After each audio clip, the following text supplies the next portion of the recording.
Many people are fake believers. Fake believers. They say they believe, but they don't believe nothing. Forget about those many people. No, leave it. So let us ask you. If I believed in God, right? If I believed in God, then I will do whatever God says. You understand? You understand? I said I grew up a Christian, but I realized most people are fake believers. Believing in God doesn't change their behavior. Which people? People who believe in God. Which people? There's a lot of believers in different gods. Like you. So, brother, the problem. One second, brother. Wait. Do you see what the problem is? Instead of dealing with the question at hand, he's talking about. He's actually calling this straw manning. Oh, that believer and this believer. Whatever I say. Talk to me. Whenever I say something, are you able to? You cannot handle the truth. Can you? You are a weak man. Can you? Can you? Brother, because can you this show some patience? Can you show some patience? Listen, Thank you. This brother, inshallah, God willing, we're going to show some patience. Now, why are you an atheist? I'm an atheist because God is very weak. God. And what do you mean by God? Well, God doesn't exist. What do you mean by God that doesn't exist? That creator of heaven and earth doesn't exist. So it's a fantasy. So it's an idea. Let's understand something. It's an idea. So why does something exist rather than nothing? I don't understand what you mean. You do understand. Something exists today, and we need to have an explanation. Why does something exist rather than nothing?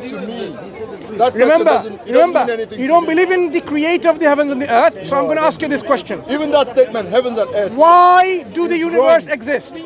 Because there's nothing like heaven and earth. Why do the universe exist rather than nothing? There's a planetary system. There's a Milky Way. There's a galaxy. Why don't you speak to me? Earth is just why don't you speak to me in a galaxy of planets? So that's why do universe exist rather than nothing in existence? Well, I've said it 1,000 times. No, if you and the answer is a rational, reasonable answer is. No, the thing is this. You are here to score points. You want to... No, you're flapping. I'm not flapping. You said show some patience. How many times... And the reasonable answer is... No. Why does the universe exist rather than total non-existence? Okay. Nothing. Why? No, but the thing is this. The thing is, okay, honestly, will he explain why the universe exists? You don't believe in God, so I'm asking you that question. No, why are you asking me? Because you don't believe in God. So, because I don't believe in God, I have to explain the universe? Yes. Let me tell you why. Exactly. Let me tell you why. That proves my point. Because you guys don't understand the evidence, the universe, evidence? you believe in God. That proves my case. Brother. He keeps talking. I know. That's the diversion tactic. God Learn that this is the diversion tactic running away from rational inquiry. Right. God is used to fill in the gaps. Listen. Everybody that believes according in God to science, according to science, explain what they don't know and what they don't understand. Are you talking? Everything is God, this, God that. Brother. Subhanallah, where is the patience that you're going to demonstrate to us? He doesn't have patience, but he's demanding patience from you. I'm telling you.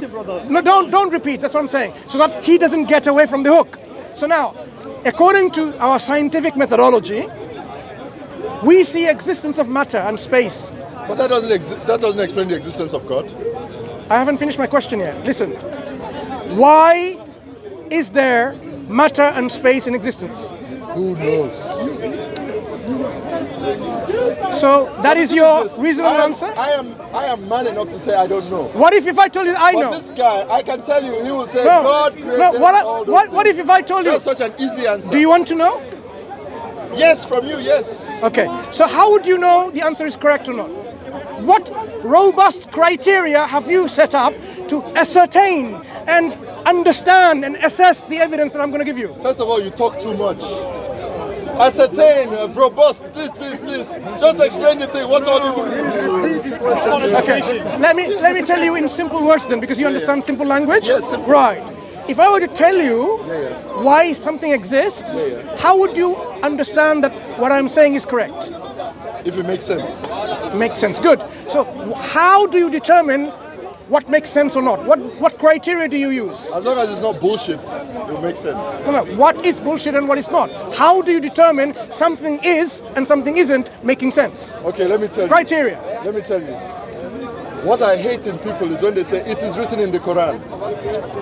Who's talking about other people? No. Talk to me. No, I'm answering your question. You see, you can't even do. So why go and talk about other people? These guys are so fragile. you ask me a question and I'm answering, and they get offended when you answer the question. I don't want So to talk to this his man. evidence is the other people. What other people say in their weaknesses. Listen. Exactly. Listen. So come on this side. Listen. Come on this side. Listen. Come here. That's it. So now talk to me. Go ahead. No. What I'm saying No, be a man enough and talk man to man. Go ahead. Go on. No, what I'm saying is this. What was the question again? Okay, I'll tell you again. How do you differentiate between what makes sense and what doesn't? Don't just tell me, oh, because it's BS. I need to know a criteria that one can use, every single one of us, to say that yes, it seems reasonable. How do you understand and differentiate between what is sensible and what is not sensible? Okay. Common sense, yeah. Well, let me answer this question how I have answered this question 1,000 times when people like you ask me that question. People like me and people. Yes, So people like there's you. an element of already some kind of judgmental value already. Why do you feel I'm being judgmental? People like you. That's what I said. People like you. No, People no. like you. Stereotyping, isn't it? No. When I say people like you, I mean believers like you. You are a believer, are you not? Are you not a believer? I'm a Noah. You're a believer, not a Noah. I You am. believe in the I'm Holy telling Quran. you. I know God exists. Exactly. You believe in the Holy Quran. And what happens is whenever I meet people like you, I don't know why you're offended like that by that statement. So he's answering the question about how he assesses between what Of makes sense course, and what you- doesn't. Yeah, you Go ask ahead. me Go ahead. and I answer the question. Go ahead. I won't answer it the way you want me to answer. I answer the way I answer. Sensibly? Exactly. Okay. And Let's the thing see. is this, I've answered that question 1,000 times from people like you. And they always say to me the same thing. It is written in the Quran. And I say, the Quran doesn't mean anything to me. What was my question? I asked. I'm getting there. So But get there. I want to offend we you don't. first. We don't want any kind of waffling beforehand. I asked a simple question: how do we differentiate between what makes sensible, what makes sense, and what doesn't? Because if I were to give you an answer, because I asked you a question, why does something exist rather than nothing? Why does the universe exist rather than absolute nothingness? You said, who knows? I said, what if I tell you I know? Then how would you be able to understand and accept my answer being correct and true? You need to be able to differentiate whether my answer is sensible, relevant, appropriate, and acceptable. Okay, give me your answer. If it sounds, if it makes Brother, sense. If it makes sense. how would you differentiate my answer is appropriate, Well, how would I relevant, know? and I acceptable? haven't heard your answer. What criteria are you going to use to make sure my answer is correct? My critical thinking. Critical thinking. My critical thinking. What does critical thinking involve? This guy will go on forever. It's No, like no, I no. say something, Wait. he'll say something else. What It's does like, critical this guy will thinking go on involve? till tomorrow morning. When I say something, he'll pick a word out of Wait. what I said, and that's what you've been doing all day. What does critical thinking involve? That's why you ask her about your education. Brother, what does critical thinking involve? No, the funny thing is this. No, what does critical thinking He involve? was supposed to answer my question. Well, now he's not going to answer it, is he? Why should I answer each time I say something? Okay. You said critical thinking. Well, We want to know what critical thinking is. Brother. I moved. Just me. I'll protect you. I'll protect you. I'll guard you. So now, what is critical thinking? Okay, I guarantee you now, once I start to define critical thinking, he will pick a word in critical thinking and say, what is this? And we'll go on forever. Let's see. Go ahead. You understand? Go ahead. What is critical thinking? Brother, that's fine. What is critical thinking? Sorry for laughing, but No, the thing is this. I'm tired. just take the shahada, man. I'm tired. Because this guy is just, this. I thought I was a wind-up artist, but this guy is better Oh, so than you me. winded us up? No. Have I said anything that is unreasonable? This guy is a wind-up artist. You are. Every time I say something, Ask the you pick people. out- Ask the people. I'm asking you. Have I said anything that is unreasonable? You get beaten up left, right, and center every By single who? time. Beaten up by who? Who are you? Beating me up? Who? You don't understand even the Don't language go there, and, my and brother. physiology Don't say that. and, Nobody's and beating me up. idioms. Intellectually. Nobody. Never. Not me. Do you know who I am? Mr. Flapper. Right. I'm an atheist. And If I tell you why something exists rather than nothing is something that we can understand by looking at what something is.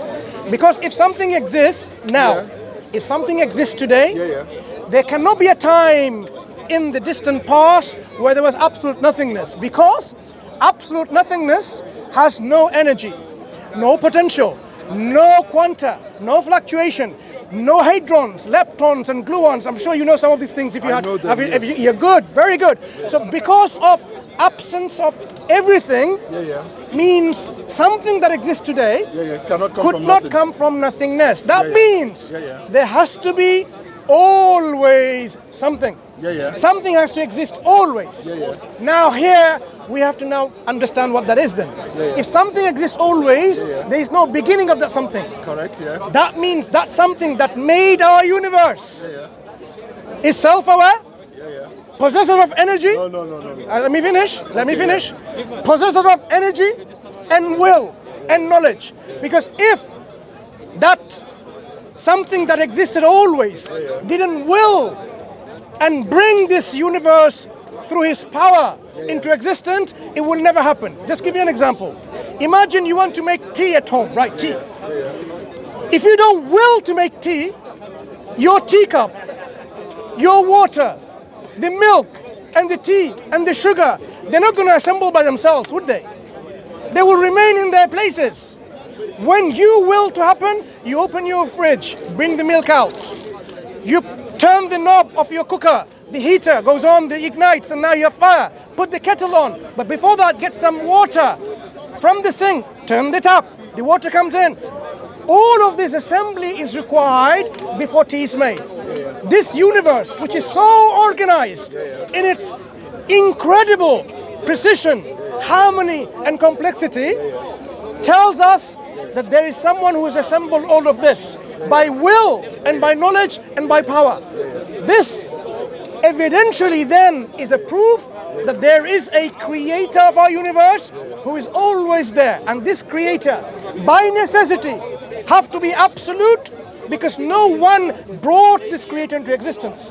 No one gave power to this creator, because the creator, this thing that existed always was in existence. That is why, my friend, why we see something here is because of a necessary being, creator, who have brought this into existence. There's no space. Let's clap for this young man, because he has... Yeah, he needs a class. He needs a class. But the guy was right. What this guy, this is what you call philosophical fantasy. The guy, first of all, it's okay. Let's say me, I am, as I keep on saying, I'm an atheist, right? And I don't bother with what I don't know. It doesn't keep me up at night. I don't waste time. I'm not afraid of death or afterlife or all that bullshit. Are you sure about that? I am not. What happens when you die? The worms comes and eats you? You see, I said I'm not bothered, I'm not worried. So what happens? And he now asks me what happens. Exactly. I don't give a... I don't care what happens. I just told you I don't care. And your heart is content with that? You have to care. We'll see. Is your heart content when you don't even know what happens to you after death? You don't even know. Is your heart content? Sorry? Do you feel peace and tranquility in your heart? The difference between me and you, the difference between me and you're worried about what happens to you after you die. Yeah, of course. I don't care about what happens to me. I'll be dead. So what? Everything's black? Oh, you're already dead now. No. No, it's true. No. You see, the thing is this. I tell you. Spiritually dead. No. I don't believe in spirits. I keep on saying it all the time. I don't care what happens to me when I die. But you can't accept what I said. Do you accept now why something exists rather than nothing? No, forget that. That question is too philosophical. Too philosophical. Too intellectual. No, Anyway, intellectual. I think this is the end of conversation. We've given Yeah, enough for you. We have given you enough information to come to the conclusion that atheism is irrational. Atheism is irrational. We have just given you a demonstration why atheism is not a rational All belief. living things die. And once you die, Take care, my friend. it's over. That's why you have children to replace you. You understand? But believers, there's something about death that scares the shit out of them. That's why they can't accept it. They say, oh, when you die, you go to heaven. This for who? Yeah, like in the end, you have this idea of Dawah has the Quran, you open like the last page. You guys, when you record, no one can read it.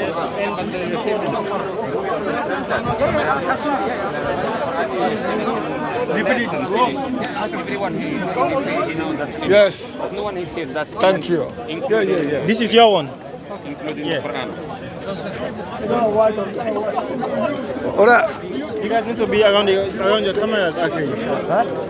Huh? Ending recording.